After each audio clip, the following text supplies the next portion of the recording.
Welcome to Urban Dharma, the podcast where suffering is optional.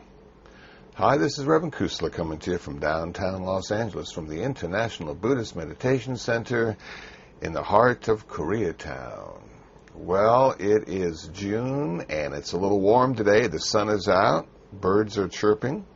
What you're about to hear is a talk I gave this past Sunday to the Long Beach Meditation Group, or Sangha. They found me on the internet and asked me if I'd speak to their group. They meet every Sunday in a church in Long Beach, and I accepted the invitation. And so what you're about to hear is my presentation to the Long Beach Meditation Group / Sangha.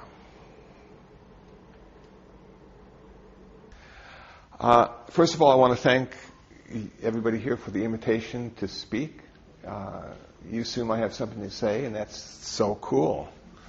You know, I guess my greatest fear is to be invited to speak and have nothing to say.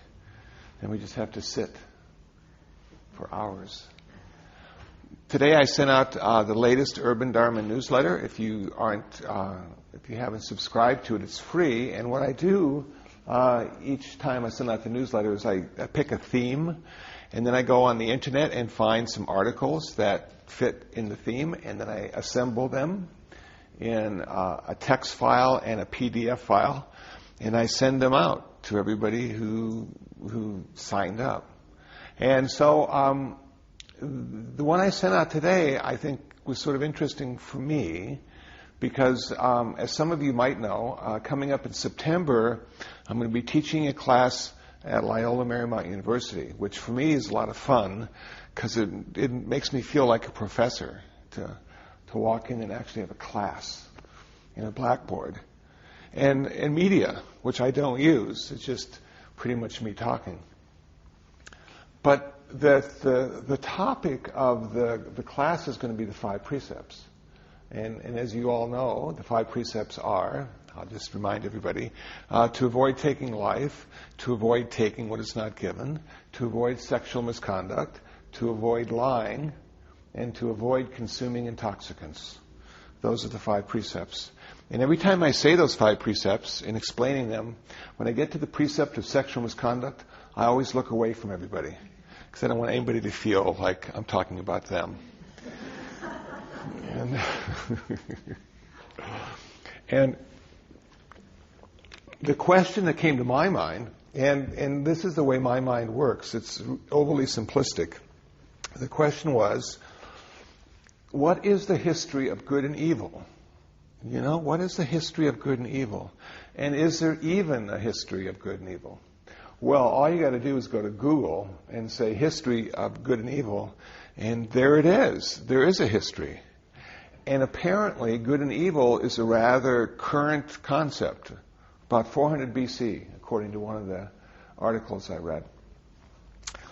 And the reason I wanted to get into good and evil is because with the 5 precepts, are we trying to be good by practicing the 5 precepts, and are we trying not to be evil by practicing the 5 precepts? And as it turns out, we're trying to do neither one, you know? And why might that be the case, you say to yourself?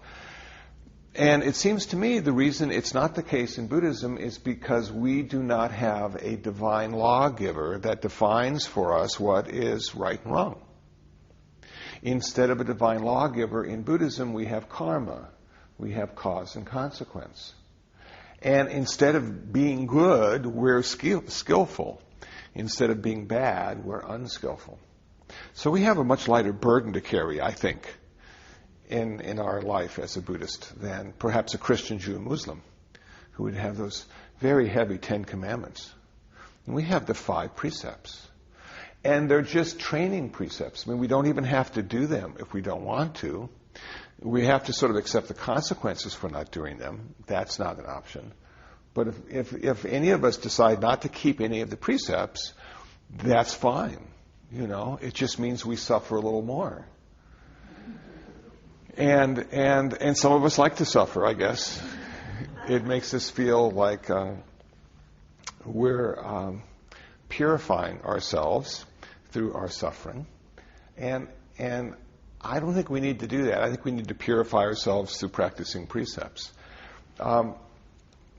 So here we have this thing where there's like no good and evil in Buddhism, and there's no right and wrong in Buddhism. There's just skillful and unskillful, more suffering and less suffering.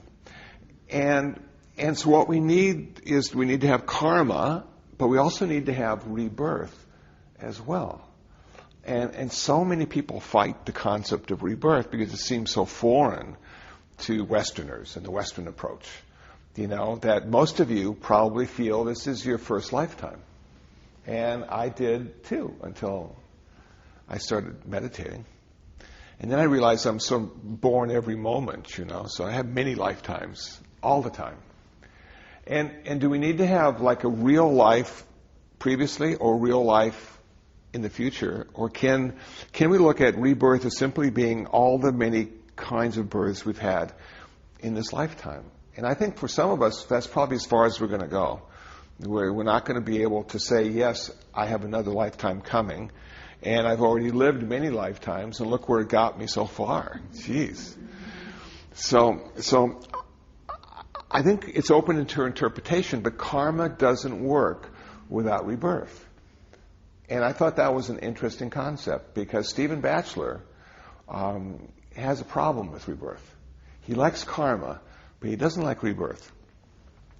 And when I read that article, I think it was in Tricycle magazine, about him speaking about his issues with rebirth, that he didn't really feel Buddhism needed rebirth to be Buddhism. That Buddhism could exist without rebirth, and it would be okay, and then it would be much easier for all the Westerners to be Buddhists because they didn't have to deal and struggle with rebirth. But I don't think it works like that. I think we need to sort of figure out how rebirth is important to Buddhism. It may not need to be important to us, but it is important to Buddhism. And that reminds me of a question that's often asked. If I'm speaking at high schools, they say, well, do you believe in Buddhism? And I said, no. I have confidence that Buddhism is true, but I don't believe in Buddhism. Well, how do you know Buddhism is true? Is it because of what you read? And I said, well, no, I know Buddhism to be true because that's the explanation of Buddhism. So when I go and give a presentation, I'm not asked to make you believe in Buddhism. I'm just sort of asked to tell you what Buddhism is and then leave it up to you. So I don't think my job is to proselytize, but my job is to sort of get the facts right and also allow you to understand when it's personal opinion or on page 34. That's very important, because a lot of people will speak and it's their personal opinion, and yet they present it in such a powerful and confident way that you think it's the teachings of the Buddha. So there's a lot of me in my speaking, but there's also a lot of Buddha in page 34 in my speaking. And on page 34, it talks about rebirth. And so here we are, we all made it for whatever reason. Well, I actually know the reason, and if you've listened to my podcast, you do too. But the reason we're here is because our parents had sex and we had karma. And those two things came together and we showed up. Now, for the last 2 days, our koi fish have been mating. And I take care of the koi pond, and I work on it every day. I'm very conscientious, and I water and get rid of the algae and feed them, and it looks so nice. And then when the fish have their orgies, it just ruins all my hard work. And I'm thinking, gosh, nature will not be denied. And yet, perhaps they have a little karma too happening. And how it works is, for me, really fascinating, that the females will lay the eggs, and the males will fertilize them, and then everybody will eat them. And the ones that aren't eaten are the ones that, are swimming around in our koi pond next year. And we've never had less koi fish every year. We've always had more koi fish. So, we don't seem to have less people either, do we? We always seem to have more people. And one of the high school students asked me about that. Well, why do we have more people? Where do they come from? And I said, well, they come from heaven and hell. And there's just all these realms of existence. The populations are ever changing. And when I was a volunteer in state prison, I often felt that a lot of those folks there were just reborn out of hell. This was their first time out of hell for a very long time and just didn't quite know what to do as a human being. And then occasionally you get somebody who really knows what to do as a human being. And they're like these creatures being reborn out of heaven. And they come to visit us for a while. And they're never here long enough, you know. And so as I look at the ever-growing population, I see, more and more realms of existence. This is the one that's the best. This is the only one that, with one exception, that allows us to achieve nirvana, allows us to achieve our perfection as a human being, allows us to end all future rebirth, allows us to end our karma. Now, I don't know how many people want to end their karma. Probably not too many. And I don't know how many people want to end all existence. Probably not too many. And I struggle with that too. I'm thinking, okay, well now we have these 5 precepts, and that's like the foundation of our meditation practice.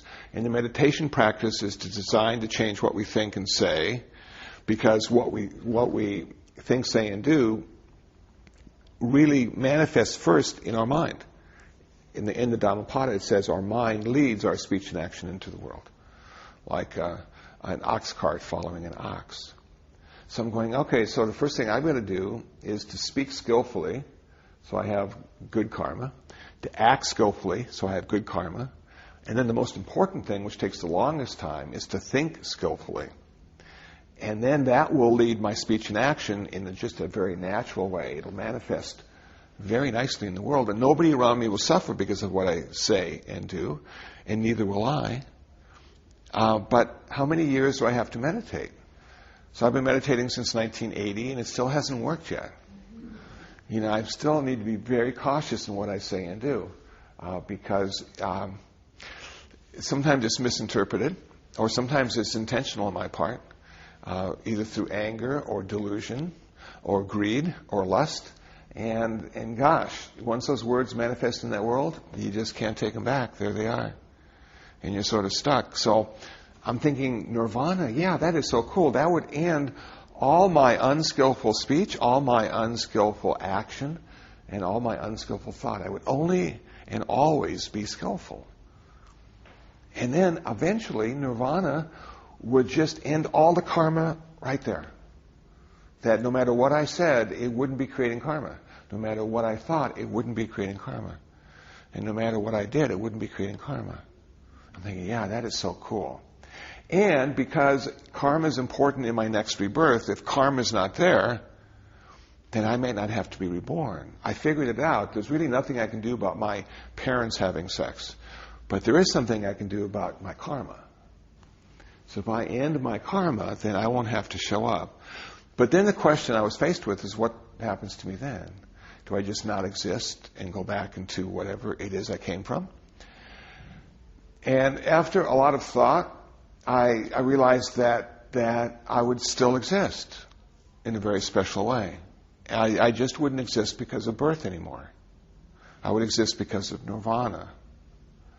And I remember the Buddha in one of his suttas talking about, I teach the path to immortality. You know? But he wasn't telling us how not to die. Because most of us don't want to die. And we would think if we could achieve immortality, then we'd never have to die. But I don't know, would any of us want to live in this world forever?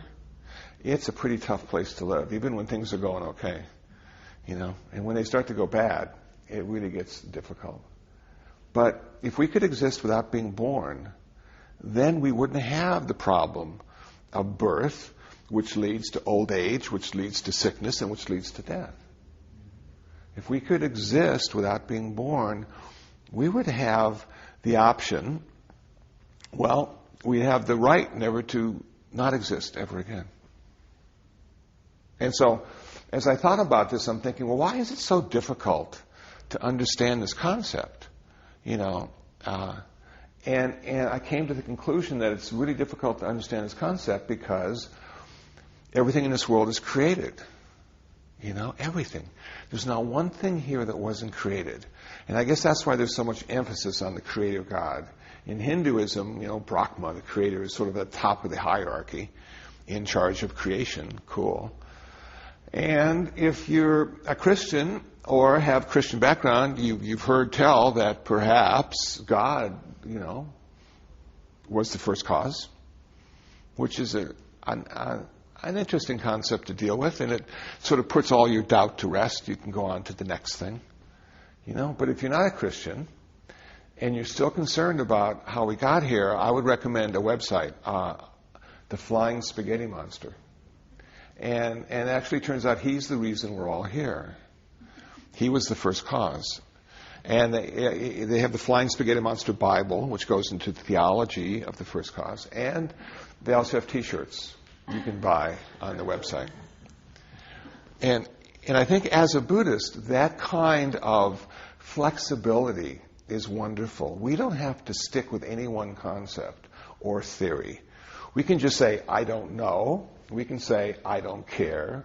Or we can say, Flying Spaghetti Monster. And everybody around us will just go, well, they're a Buddhist. It doesn't matter to them why we're here. And of course, it really doesn't matter to us why we're here. It matters to us what we're going to do now that we are here, it seems to me. That's the most important thing to think about. So, existing without being born, existing because of nirvana, and I guess if that's the case, every human being, man and woman, who has achieved nirvana exists today, still. But we can't see him. And we can't taste him, we can't touch him, we can't smell him, can't hear them. Because none of our sense doors are focused on things that weren't created. Our sense doors only work with creation. And if it wasn't created, it doesn't stimulate our sense doors. So the Buddha, and some people think this is actually the case, could be here right now with us. Maybe even smiling. And none of our sense doors can figure it out because he wasn't created through birth. Wow. So how many other things are existing today that aren't created? It'd be an interesting topic to study. I don't know if Google can take us there or not. So that's one thing I was thinking about.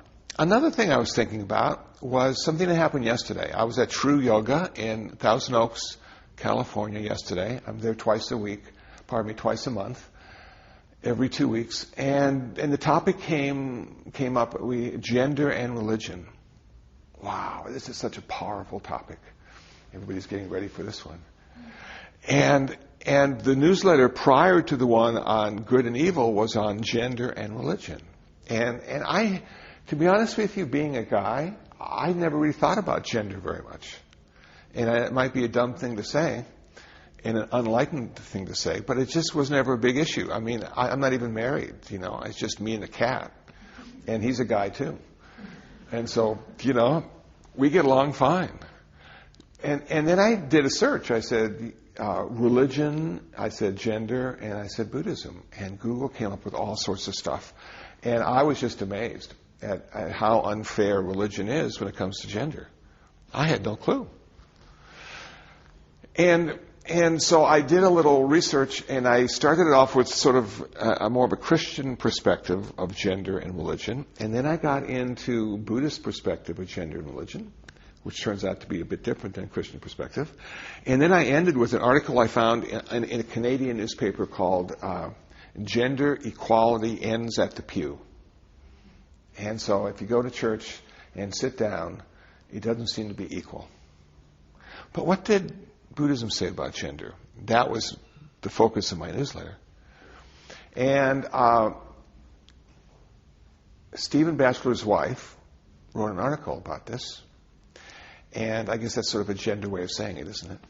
And she brought up this question. She said, do men and women meditate differently?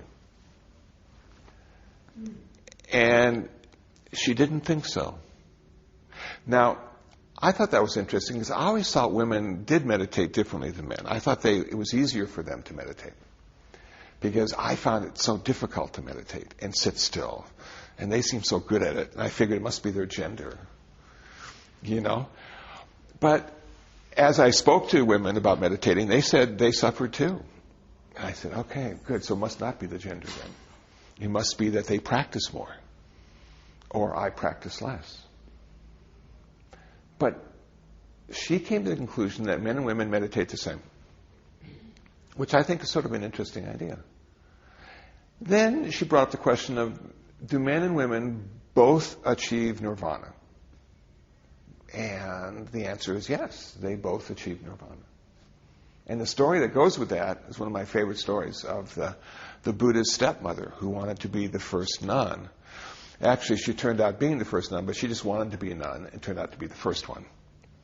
But the Buddha was very resistant. He said, no, I can't really ordain you, because in our time and place, India, 2,500 years ago, there aren't any female clergy that are credible. And my teachings are so important to the world that if I ordain you, they will end sooner than they have to. And she was so disappointed. She said, here, this guy, and of course I'm paraphrasing, this guy I raised when his mother died. She was the sister of the birth mother. And raised him and nurtured him, and he left her and became the Buddha. And then her husband died, and she had no man in her life. And 2,500 years ago, again, if you didn't have a man in your life, it was pretty difficult. I guess even if you did have a man in your life, it was pretty difficult. But she kept going, and she went to the next village and said, come on, now why won't you ordain me? And he said the exact same thing. Finally, she enlisted the help of Ananda, the cousin of the Buddha, and right-hand monk, and said, Ananda, I want to become ordained, and the Buddha won't do it. Can you talk to him? And he said, yes, I'll talk to him. So he approached the Buddha and laid out the argument that she had nurtured him and taken care of him, and now didn't have any men in her life, and she wanted to be a nun, and the Buddha had the same answer. And then Ananda got really clever. And he said, but can a woman achieve nirvana? And the Buddha said, yes, of course. And is everything ever changing? Is everything in a state of flux? And the Buddha said, yes, of course. And because of rebirth, is even gender in a state of flux? Birth time, lifetime to lifetime. Buddha said, yes. Well, then why can't she be ordained?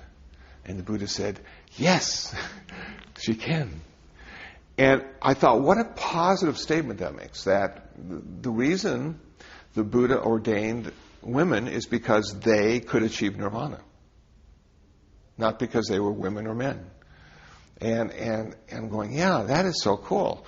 So as I did my research on this gender and religion, I saw that Buddhism is pretty progressive, that the things that we find Buddhism talking about when it comes to gender is mostly cultural.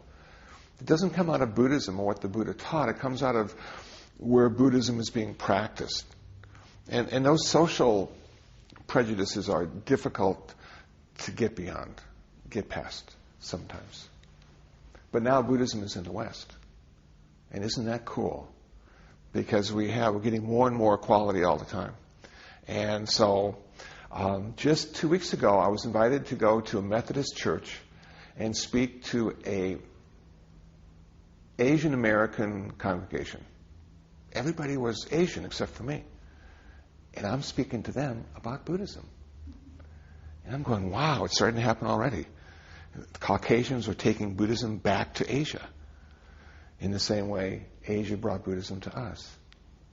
But we're taking it back with our culture connected to it and our particular way of looking at it. And as Buddhism evolves, it's going to be a very pleasant practice and religion, and it will benefit us in many ways. We will suffer less and never have to be reborn again, but simply exist because of our nirvana in bliss and happiness. Maybe it's raw consciousness, whatever that might be. So we kept talking about this gender stuff, and then something really interesting came up because we had a lot of guys there, and guys I find are a lot like me, and a lot of times when guys talk with each other, it's not very enlightening,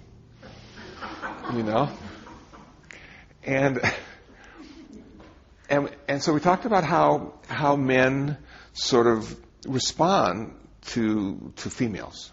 And we had this one example of, and this I actually heard on NPR a few months ago.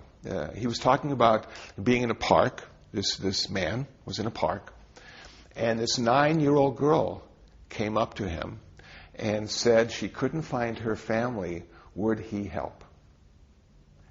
And his first reaction was, no, I can't. I can't. How would it look for me, being an older man, holding a girl's hand who was 9 years old? Have you seen the video?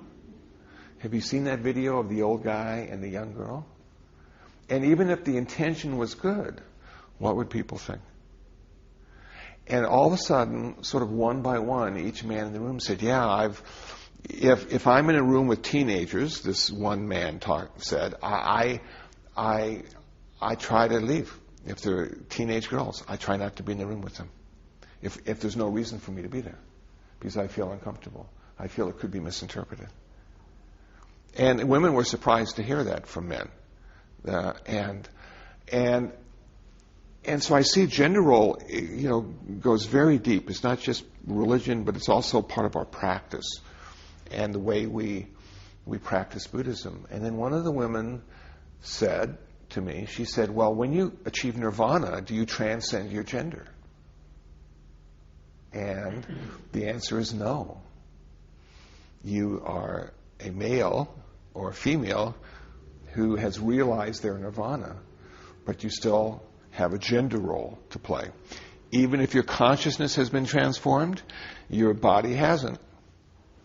And I know in Buddhism, we all dress alike. If you're at a monastery, the men and women dress exactly alike. They have no hair. They have the same robes. Nobody wears makeup. And at a distance, it's hard to tell who's who. And I sort of appreciate when people say monks and nuns, because it gives me an idea of male or female. But in Shasta Abbey, everybody's a monk, whether you're male or a female. And so it confuses me sometimes. I was thinking maybe monk or nunk. Have that sort of thing happening. But there it's monk, and everybody's a monk. And so there is this transcendence of gender up to a point. But I guess even in nirvana, we don't leave the vehicle behind.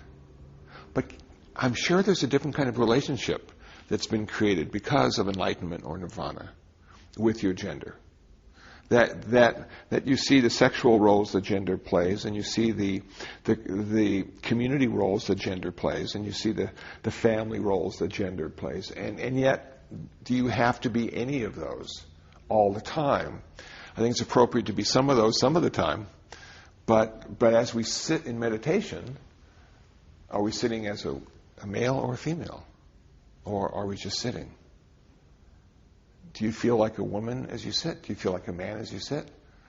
Or do you just have sore knees as you sit? It's an interesting reflection, perhaps, the next time you sit. So we came to no conclusions yesterday, other than the fact that it's difficult to be both a man and a woman. And then now, of course, we have other gender roles that have come up and are being validated.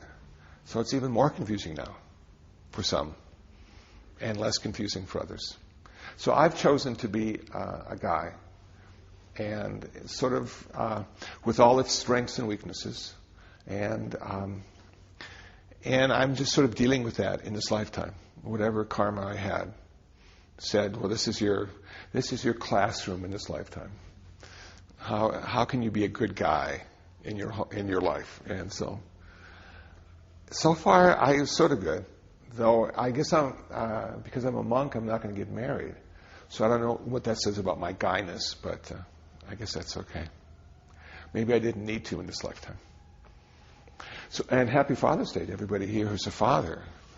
I'm not, but I can appreciate the hard work that goes into it, and the suffering too. Does anybody have any questions they'd like to ask or comments on what I've said so far? Emily, how about you? I saw you smiling.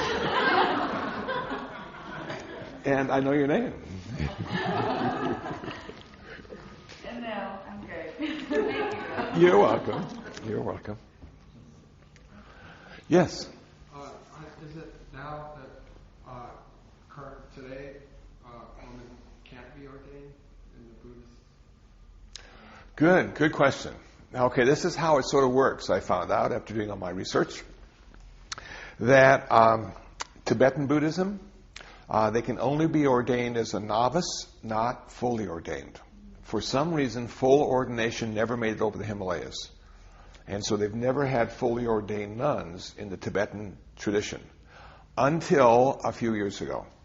And what happened is the Tibetan nuns are now receiving ordination in other traditions.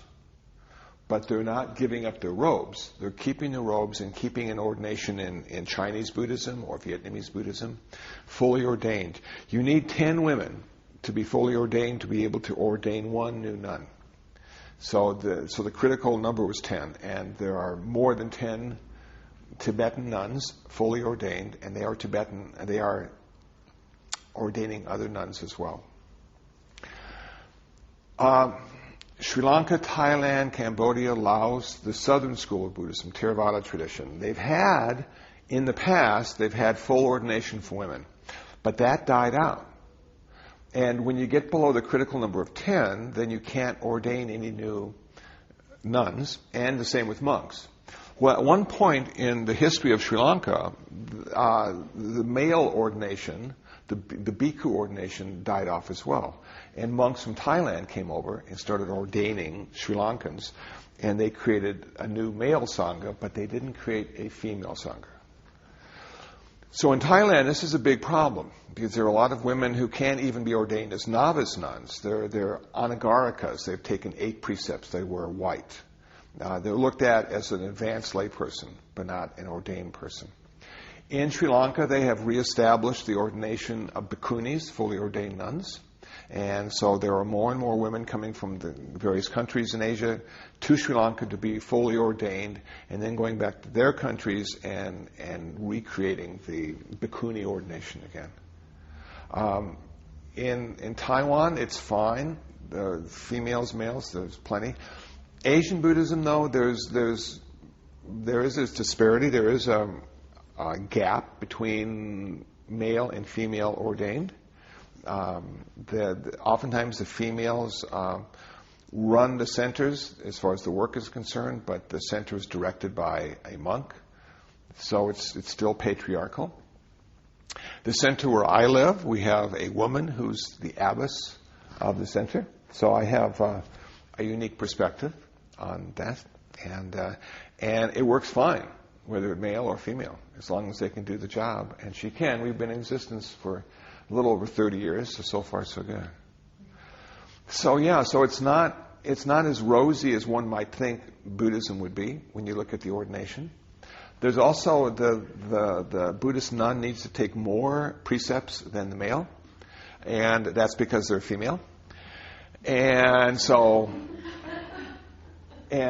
people might say, well, that's not fair, And at first glance, it doesn't look fair at all. But if the females only took the precepts for the female, they would have less precepts than the male, which leads me to believe that females are more skillful than males. And many of the extra precepts have to do with being in the company of monks. And I think rather than it being a penalty, it was a wise thing to do. So what the Buddha said, if a monk and nun are in the same room, they need a third person.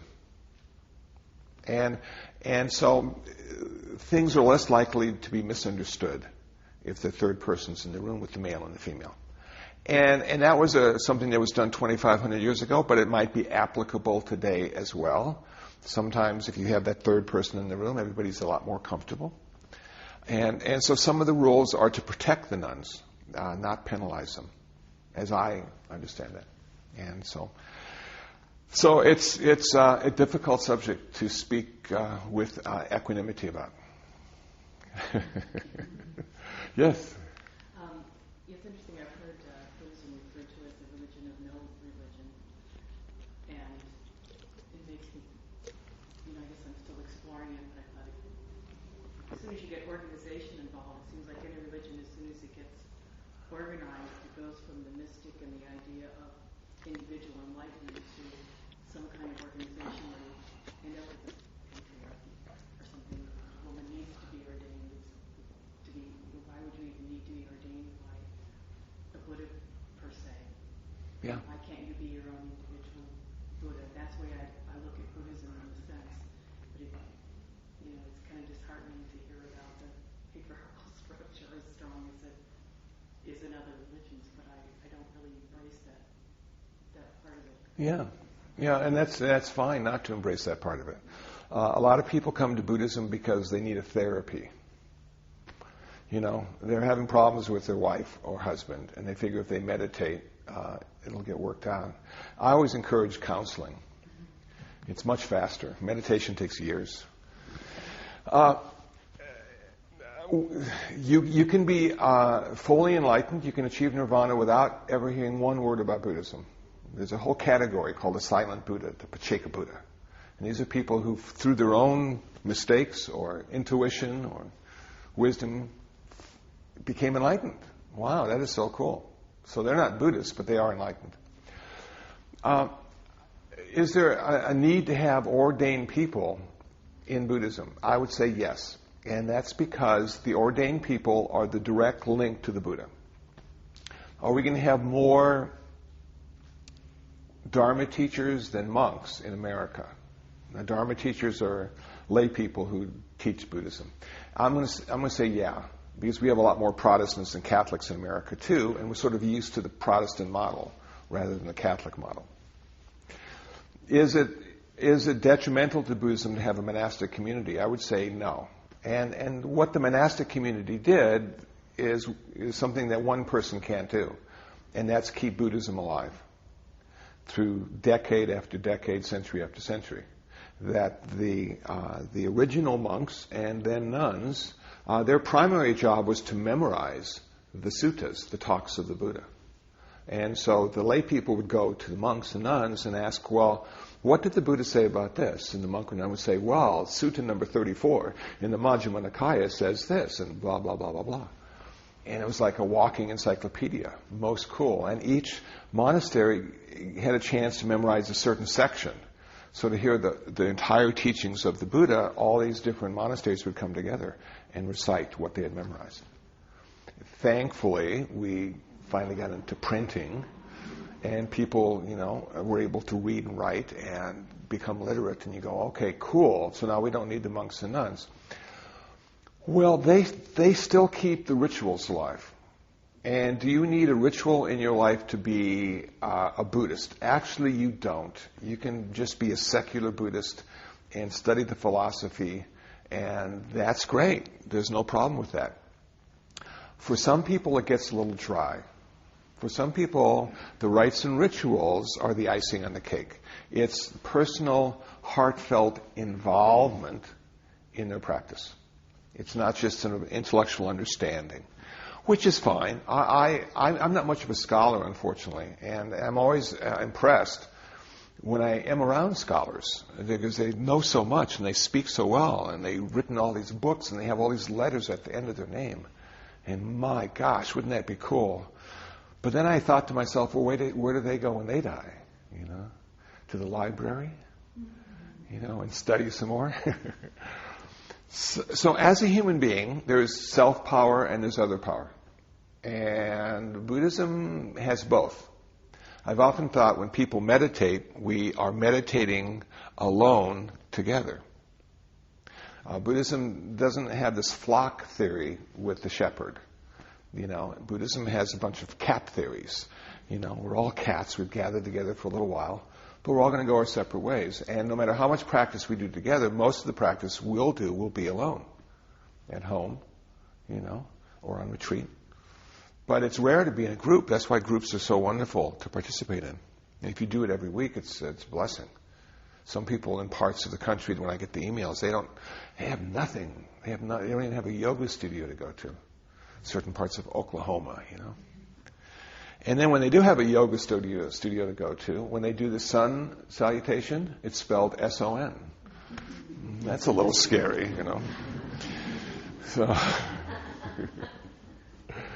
So it's okay not to look at it as a religion. It still works when it's not a religion.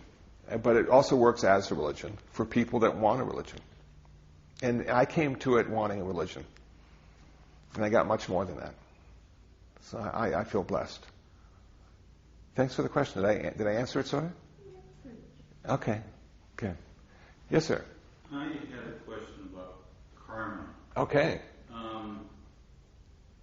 I haven't done a lot of reading of Buddhist sutras and stuff.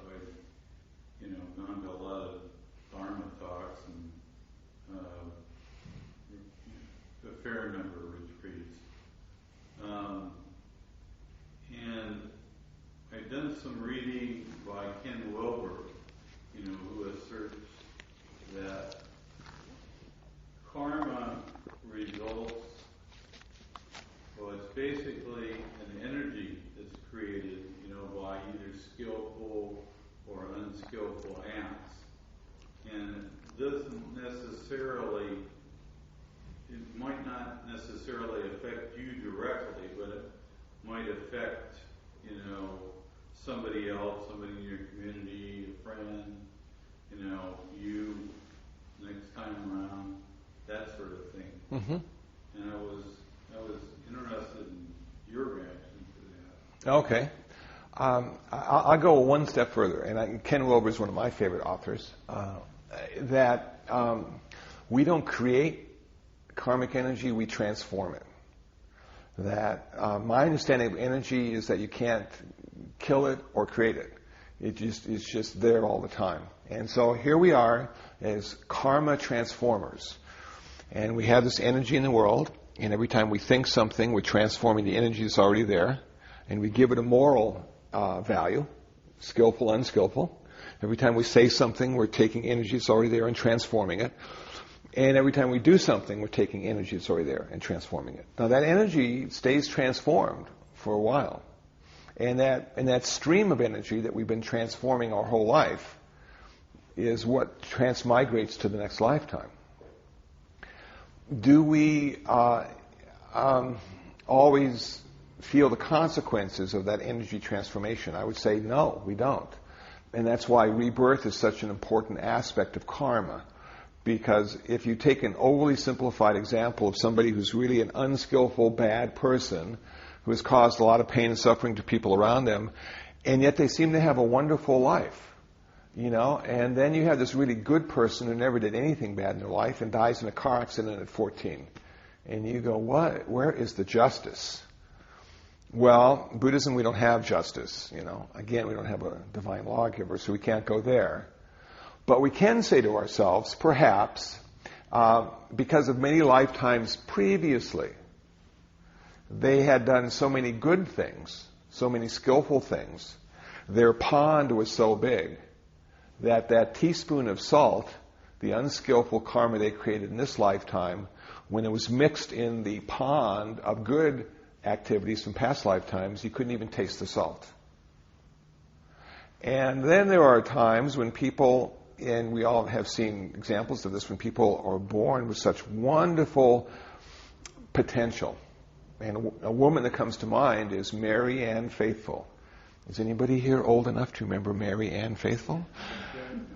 Okay, well, on PBS they had this wonderful thing called the Rock and Roll Circus. And it was Mick Jagger and the boys. And Mary Ann Faithfull was on. So I did a YouTube search of Mary Ann Faithfull and saw some of her earliest videos. And she was angelic.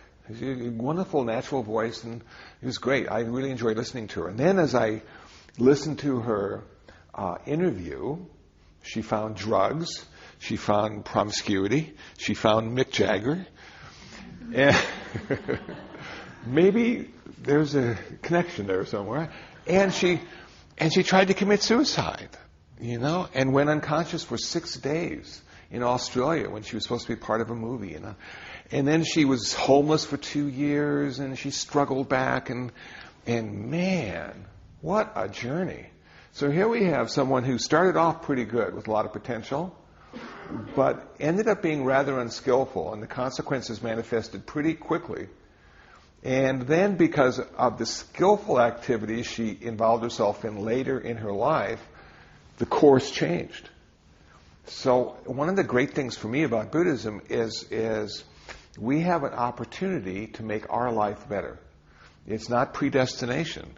It's every moment of every day is a chance to make our future better by being skillful in that present moment, by using the idea of karma and consequence, and having an awareness of what we think, what we say, and what we do. And so as I look at people's lives, and as I get older, I really like reading biographies now. Because lives are so filled with drama. The highs and the lows. It's never always good. And even if it is a really great life, sometimes people are just really depressed. Because it's so good. You know? Which is one of the problems with heaven. There's no, it's always really good. You get bored easily. Being a human being is great. So that's how I understand karma. It's a transformation of energy. And that transformation of energy has consequences. But if we are aware and take responsibility, we can make a pretty good life. And we don't need someone to die for our unskillfulness. What we have instead of that is someone who is teaching us how to be skillful. That's a pretty cool thing, I think. I don't know if that makes sense, but yeah, okay. Yeah. Good. Thank you. Thank you. Yes? Yeah. It seems to me that, in my practice, the key has been the acquisition of and the benefits of equanimity. I wonder if you could speak about that. Yeah, that is one of the hardest places to get to and the best place to be, right in the middle, equanimity. And so how do we get equanimity? Well, the first practice seems to be patience. We need to practice patience. That's the first step towards equanimity. And as our patience deepens, and I find myself having problems with that because sometimes I'm impatient. I have a lot of things to do sometimes. And then it's just like, how can I get it all done? And all these people are in my way, and they're driving too slow, or they're driving too fast, or I don't know where I'm going, and da-da-da-da. And so patience with myself, first. Patience with others, second. As I practice my patience, that patience slowly turns into acceptance. One of the techniques to make patience turn into acceptance is forgiveness. Forgiveness is a good way of bringing relationships back into balance, I found. And I know Christians talk a lot about forgiveness, but I was always a bit skeptical about that. I should even say cynical about that. Because when you forgive someone, I said to Father Gill one day, I said, Father Gill, when you forgive someone as a Catholic, what you're really doing is you're up here and you're forgiving the person who's down here. It's not equal. You're standing on your soapbox saying, I forgive. And Father Gill, very kind man, had a lot of acceptance of me, I must say, said, well, Kusala, try to look at it this way. You've been talking about acceptance as being better than forgiveness, but what does acceptance and forgiveness do in the relationship? In both cases, forgiveness and acceptance brings the relationship back into balance. We're just taking a different approach to finding the balance. And so if I'm having trouble accepting, maybe I can forgive. And then have that forgiveness lead me into a place of acceptance. And of course, the final outcome of acceptance is equanimity. You look at the world and see the perfection. And to be honest with you, when I look at the world, I can't see the perfection yet. I can see how it could be better. But it's there. The world in every moment is exactly the way it's supposed to be, whether we like it or not. And that acceptance allows us to find peace in this very uncomfortable world we live in. Now, some people might say, well, let's change the world. And the Buddhists didn't do that. Buddhist approach was not systemic. our approach was not to cover the world in leather. Our approach was to put shoes on. And so it's one person at a time in Buddhism. If you get enough people changing themselves, eventually the world changes too. So as I look at the world, I see the world as being ultimately unsatisfactory, and it will never be perfect, and will ultimately die. Maybe it won't have to die as quickly as it's doing right now if we were a little bit smarter, a little more sensitive to global issues of warming and pollution. But besides that, we can't save the world. And why can't we save the world? Because it was created, and everything that's created has to die. So one day, it will die. The sun will go out, or we won't be able to breathe anymore, or there's be no water to drink, and it'll be dead. But something else will take its place. There's that evolution aspect, expansion and contraction, and there it goes on. So first you want to help it, then you feel so, incapable of helping, and then you say, well, if it was only this way, and you struggle through that. And I guess it's almost like dying. When people die, they go through these different stages, There's anger, and there's guilt, and there's why me, and then finally, if we're lucky enough to have a good death, there's this wonderful place of acceptance with it's exactly the way it's supposed to be. So how can I die well and not fight to live anymore? And so it's that kind of thing. So first we have patience, then we might use forgiveness, then we come to a place of acceptance, and then that acceptance matures into equanimity. But it doesn't mean that we're insensitive. It doesn't mean we don't feel the suffering of others. It just means we don't take on that suffering. And what benefit would that be, you might say to yourself, being in the midst of all suffering, but not feeling it, not having it affect you? You'd be so much more capable of being of assistance if you weren't caught in the drama. That if you had equanimity in New Orleans after the hurricane, you could have accomplished a lot. But there were so many dramas going on that I'm sure the heart was broken, and confusion and all sorts of things arose. So there's a great sense of clarity and awareness with this equanimity as well, and which I think is another outcome. Buddhism, the end result is said to be compassion and wisdom. You have to have both. If you have too much compassion, you might give all your money away. And then you won't have time to finish your practice and achieve nirvana. If you have too much wisdom, you might figure out why it's not good to give your money away. And so with a little bit of both, you give just enough money away. Which is what I told the business majors at USC when they said, is it okay for a Buddhist to make a lot of money? I said, oh yes, think how much more money you can give away. So it's fine. I think as a Buddhist, it's important to use the money and not own the money. I think the ownership causes us the problem. But money can be used in very skillful ways. It can reduce a lot of suffering in the world. Yes? I'd like to talk about this gender thing. As I age, this is for me personally, as I age, I'm getting in the middle. I'm neither female, now this sounds weird, but I'm neither female or male. So, I wasn't that way when I was young. Yeah. But as I'm aging, it doesn't, I put on the act, the female act, of course. Yeah. I am. But I've gone in meditation spaces where I'm not male. I'm not male or female. I'm not.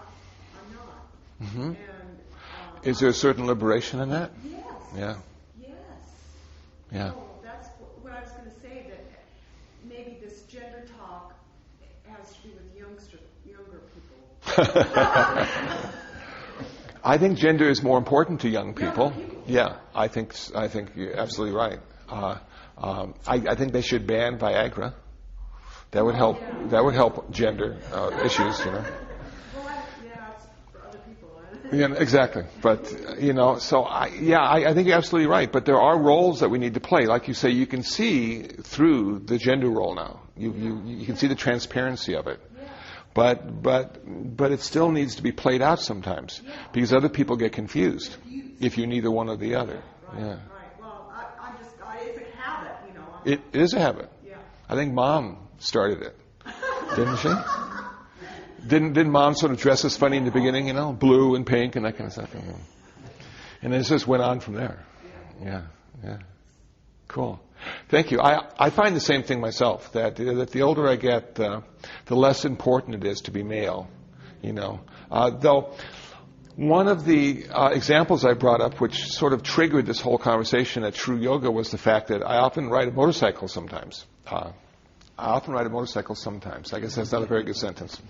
But I often ride a motorcycle. And sometimes if I'm at a stoplight and there's a woman in her late 20s or older walking across, and she looks at me to see if I'm looking at her, I'll do the appropriate motorcycle nod. But I won't go any further than that. And that brought up a lot of anger. Because how can you do that? And especially as a monk, nodding at a woman in the crosswalk. And then they said, but do you do that with men too? And I said, yes. I said, sometimes a man will walk by and look at the motorcycle and say, cool motorcycle. And I'll go, yes, I'll recognize the fact that they exist. And the reason I started to do that was because I was practicing equanimity, which was confused with indifference. And I realized it made people feel really uncomfortable when you ignore them. Because they're 2 feet in front of you. And when you're on a motorcycle, you're not behind a windshield or doors or roof. You're just out there with them. And so you can actually talk to them and say, hi, how you doing? So I realized that the roles of changed when I was on a motorcycle. That I needed to be a motorcycle guy. And that's what motorcycle guys do. If I'm wearing the robes, there are certain things that robe guys do and don't do. I don't nod at people in the crosswalk in the robes. If I'm with young girls, I ignore them. If I'm with older people, I engage them. I realize that being a male and being a certain age as a male, I'm required to do different things than when I was younger. And as I get even older still, with any kind of luck, my role will change again. And so it's ever changing, but I see the role as being important but transparent. That it's not really who I am, it's what I do. It's sort of that kind of thing. Thank you for bringing that up. Thank you, that's good. Yeah, I feel the same way. Teresa, when I'm meditating, I don't think of myself male or female. I'm either female, unless emotions come up But men have emotions too. Okay, I like the way you said that. Unless emotions come up, and then I realize I'm a female. But it's true, yeah. I think that's one of the places we find the most peace, is when we transcend all those roles that we're normally encouraged to be to play in. That's our part, yeah. And I suppose when we achieve nirvana, the roles are even more transparent. That we only do it because other people need it, not because we need to do it. So why would you keep your gender? Well, I don't think you can get rid of your gender. I think it's your gift in this lifetime. And even if psychologically you have transformed your idea of gender, you still have the package. But that's what I mean. Like you said that you keep your gender when you reach nirvana. Yeah. Why? But you don't have the package anymore, right? No, you body. still have a body. And when people see your body, You still have a body? you still have a body. Yeah, unfortunately, when you achieve nirvana, you don't lose your body. Oh, I thought okay. Now, parinirvana is when your body dies. That's nirvana after the body. That's what I think. Okay. And then you have no gender. Cool. That's right. That's good. That's right. But the Buddha was a guy until he died. So that before you die, that nirvana that you reach before you die. That's right. He only transforms his consciousness. He didn't transform his body, which is a really interesting point for me. Because in one of the suttas, it said he had to sit down. He was 80 years old. He was walking around talking. He had to sit down because his back hurt.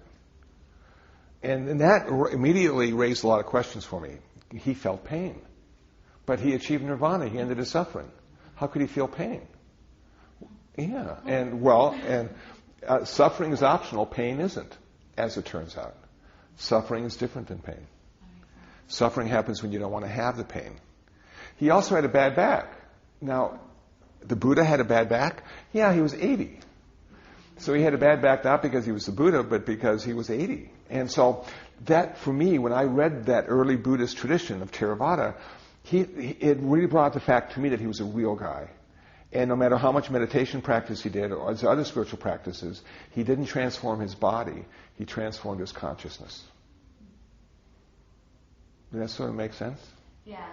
I still have the gender thing. It's like you can transform your consciousness only to a certain point. You still have your body, so you're still in a role. Yes, to a certain extent, regardless of nirvana. Regardless of how you're thinking, your body still gives you away.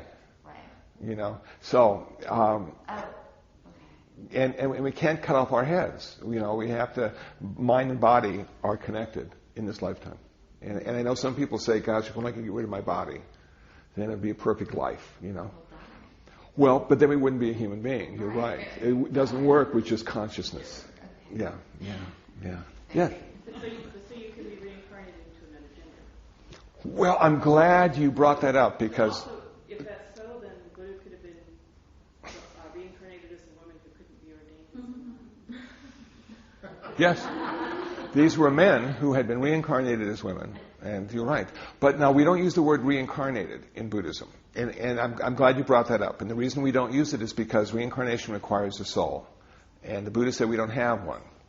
Now, if you have one, it's okay, but it's the thing that transmigrates is karmic energy rather than the soul. So thanks for bringing it up in that way, so I could explain that.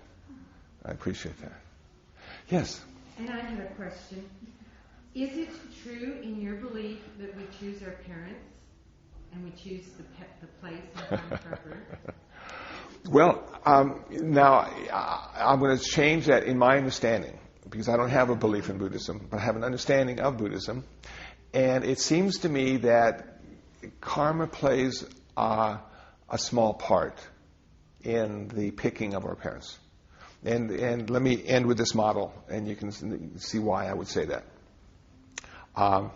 One of the great things, if we put all this aside, about having a family, at some level we didn't pick them, and so we have to figure out how to live with them. Most of the other people in life we get to pick. Our friends, our spouses, our mates. But gosh, our family, we just sort of showed up there, huh? The luck of the draw. And now we got it for the rest of our life. So what are the 5 reasons why things happen according to Buddhism, and in particular early Buddhism, and these are called the 5 niyamas, the 5 causes of why stuff happens. So you can apply this to birth, you can apply this to hurricanes and tsunamis, and you can apply this to political regimes as well. The first reason stuff happens is natural law, and one of the natural laws seems to be gravity. Now, I saw a great bumper sticker the other day said, evolution is just a theory, sort of like gravity. And I'm thinking, what a great bumper sticker that is. So we have gravity, for instance, and now you're walking and you fall down. And one of the reasons you fell down was because of gravity. If we didn't have gravity, you might have slipped but not fallen. So these natural causes, the shifting of the earth causes earthquakes and tsunamis. So we couldn't say maybe karma was the only cause for a tsunami, that the earth and gravitational poles had something to do with that too. That's the first cause. The second cause is genes and chromosomes. That they sort of get us ready for certain things to happen or not happen. We can override them sometimes as we grow. You know, so my genes and chromosomes might give you asthma, and yet you're able to, through just living out, grow your asthma or take proper medication and asthma. But genes and chromosomes play a big deal in what happens to us as human beings. The third thing that causes things to happen is karma. And this is the moral element, the cause and consequence, the skillfulness and unskillfulness, the uncomfortable consequences or the very comfortable consequences. So karma plays a role in each one of us being born, but it's not the only role that's important. The fourth category, or the fourth niyama, would be dharma. Now, dharma has 16 different meanings in some Pali dictionaries, but in this case, dharma I like to think of as being my religious practice. So my religious practice plays an important role in what happens to me and what happens to people around me. And last but not least is mind. Mind creates a lot of stuff for us. And some people believe mind creates the world. So mind is a very important reason why stuff happens. Those 5 things in early Buddhism are often used to explain why stuff happens. It's an excellent answer. Thank you. Pardon? Your tsunami article. Yes. Yeah. Thank you for explaining that. You're welcome. You're welcome. So, so when we look at our families, we can't blame one thing.